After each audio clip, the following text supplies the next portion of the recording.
There's a version of Michael Jackson that almost everyone carries around. The Moonwalk on live television, the albums that sold by the 100 million, the trials that ran for months across every front page in the world. For 4 decades, his name was never far from a headline. And somewhere in all that coverage, a strange thing happened. The most documented entertainer alive became one of the most misunderstood. The story the public knows is missing entire chapters, and one of those chapters is still being written in a courtroom right now. These are 10 things you didn't know about the king of pop. Beat 1. The Chimp.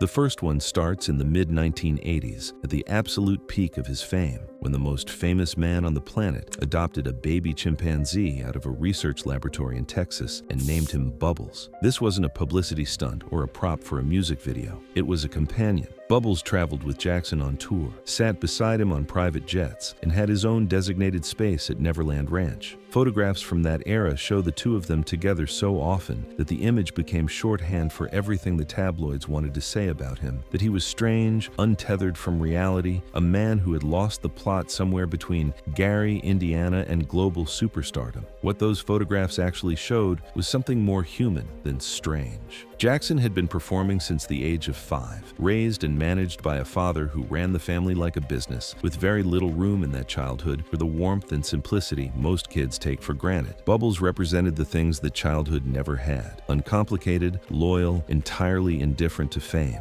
The chimp eventually grew too large and too strong to be kept safely and was retired to a sanctuary in Florida, where he still lives today. For nearly a decade, though, in a life crowded with handlers and lawyers and people who told him what he wanted to hear, one of Michael Jackson's closest friends was a chimpanzee.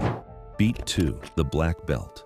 The warmth in that image hid something almost nobody saw coming, because the man in the sequined glove who moved like water across a stage also held a black belt in karate. All 5 Jackson brothers had trained in martial arts as children. Their father, Joe, a former boxer, insisted every one of his sons learn to defend himself. Michael took it further than any of them. He studied seriously, earned his belt, and was reportedly working toward his second dan in the years before his death. His former bodyguard, who trained alongside him, described a genuinely skilled practitioner rather than a celebrity hobbyist going through the motions. A disciplined student who approached martial arts the way he approached everything else, with total commitment. The obsession went deeper than sparring. Jackson was a devoted admirer of Bruce Lee, watching Enter the Dragon and The Way of the Dragon so many times that he could recite the films line for line. Studying Lee's fighting style is something to absorb and put to use rather than simply enjoy. Watch the choreography again with that in mind. The sharp kicks, the sudden snapping arm movements, the controlled explosions of stillness and energy. His bodyguard put it plainly: the martial arts were always in there. Beat 3. The Moonwalk. The discipline that shaped how he fought also shaped how he moved, and it led him to the step that would define him, though that step was never his to begin with. Michael Jackson did not invent the moonwalk. He learned it. A dancer named Jeffrey Daniel had been performing the move on Soul Train, where street dancers called it the backslide, and the illusion itself reached back decades before that to performers who had been sliding backward across stages since the 1930s. By the time Jackson got hold of it, the moonwalk already had a long history he had no part in. What Jackson did was hunt the technique down and refuse to let go of it. He sought out the dancers who had it, studied Daniel's version closely, and drilled the move privately for weeks with the same relentlessness he brought to every physical skill he ever decided to own. When he finally performed it, the moment was bigger than the move. The Motown 25th anniversary special had been taped in front of a live audience at the Pasadena Civic Auditorium, and when it aired on NBC on the 16th of May, 1983, roughly 47 million people were watching at home. Jackson came out in the black sequin jacket and the single white glove, and during the bridge of Billie Jean, he slid backward across the floor, and the reaction in the room and the country told the whole story. He had not invented the step. He had made it so completely his that nobody who saw it ever thought to ask where it came from. Beat 4. The Skin. He could be just as deliberate about the truth as he was about a dance step, and by the early 1990s, the truth about his appearance had become one of the most distorted stories in popular culture. His skin was visibly lighter than it had been in the 1970s, and the tabloids had their explanation ready. He was bleaching himself, ashamed of being black, trying to become something he wasn't. The narrative spread so far and so fast that for millions of people it simply hardened into fact. Then, on the 10th of February, 1993, Jackson Jackson sat down with Oprah Winfrey for a television interview that drew 62 million viewers, one of the most watched broadcasts in American history, and he said it plainly. He had vitiligo, a skin disorder that destroys the body's ability to produce pigment, leaving patches of lighter skin that spread over time and cannot be reversed. He had not chosen it or engineered it. It was a medical condition diagnosed by his dermatologist that he had been living with for years while the world wrote its own version of events. In that same interview, he said something else. "I am proud to be a Black American." When Jackson died in 2009, his autopsy confirmed everything he had told Oprah 16 years earlier. The tabloid story had been false the entire time, and the medical record proved it. Beat 5, the tour.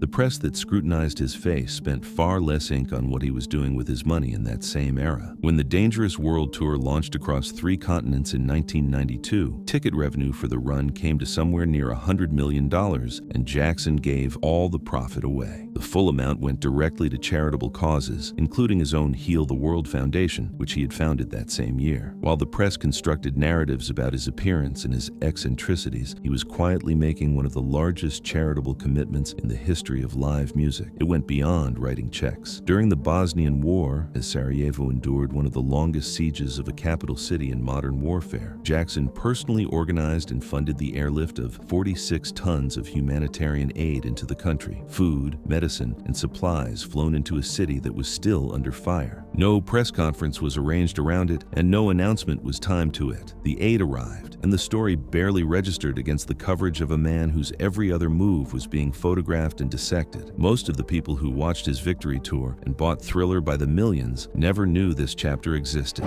Beat 6, the fire. Behind that generosity sat a story that rarely gets told beside it. On the 27th of January, 1984, Michael Jackson was filming a Pepsi commercial at the Shrine Auditorium in Los Angeles, with the cameras rolling and the crowd in place, when a pyrotechnic charge fired too early and caught his hair on fire. The footage still exists. You can watch the flames spread across the back of his head before anyone on set registers what is happening. By the time the crew reached him, he had suffered 2nd and 3rd degree burns to his scalp. He was 25 years old, at the height of his fame and in serious pain. He sued Pepsi and settled out of court for $1.5 million, and he donated the entire settlement to the Brotman Medical Center to build a burn unit for children. That part of the story gets told often. What gets left out is what the recovery introduced him to, because the painkillers prescribed for those burns were the start of a dependency that, according to the people closest to him, he never fully escaped. 25 years later, on the night of the 25th of June, 2009, Michael Jackson died of cardiac arrest caused by acute propofol intoxication administered by his personal physician in his own bedroom while he was trying to sleep. The burn on that Pepsi shoot healed. The thing it started never did. Beat 7, the catalog. While that dependency was quietly taking root, Jackson was also setting up one of the most audacious financial moves in the history of the music industry. In 1981, during a casual conversation, Paul McCartney mentioned to him that owning song catalogs was one of the smartest investments a musician could make, and McCartney was speaking from experience, having built a publishing portfolio worth tens of millions. Jackson listened carefully and said very little. Then, he went and did something McCartney never saw coming. In August of 1985, Jackson paid $47.5 million for ATV Music Publishing, a catalog that included 251 Beatles songs, songs McCartney had co-written, songs McCartney himself had looked at acquiring and passed on because the price was too steep. Jackson outbid everyone, closed the deal quietly, and walked away owning Let It Be, Hey Jude, Come Together, and hundreds more. When McCartney found out, he called the deal dodgy. Jackson's response, according to people in the room, was short and exact. That's just business. A decade later, he sold half the catalog to Sony for $95 million, and the other half stayed in his estate until 2016, when Sony paid $750 million for it. The kid from Gary had built the most valuable music publishing catalog on earth, using a tip handed to him by the one man most annoyed by what he did with it. Beat 8, the debt. That catalog, worth $750 million, turned out to be the only thing holding the rest of it up, because the financial reality of Michael Jackson's life, hidden behind Neverland and the private jets and the global fame, was quietly catastrophic. When he died in June of 2009, he owed $500 million to 65 separate creditors. Not a temporary cash flow problem, but $500 million in debt built up over years of spending that had long outpaced even his extraordinary income. Neverland Ranch had come close close to foreclosure 3 years earlier, and Jackson had pledged his Beatles catalog as collateral on a $270 million loan simply to keep everything running. The 50 sold-out nights he had booked at London's O2 Arena, the This Is It shows his fans were already buying tickets for, were never meant to be a victory lap. They were a rescue operation. The money from those concerts was supposed to begin clearing a debt that had been building for over a decade, and he never made it to opening night. After his death, his estate spent years methodically selling off assets, negotiating with creditors, and using the very catalog deals he had engineered back in the 1980s to settle what he owed. The man who understood music publishing better than almost anyone in the business had spent himself into a corner that only his own past genius could get him out of, and he wasn't alive to see it work. Beat 9. The verdict.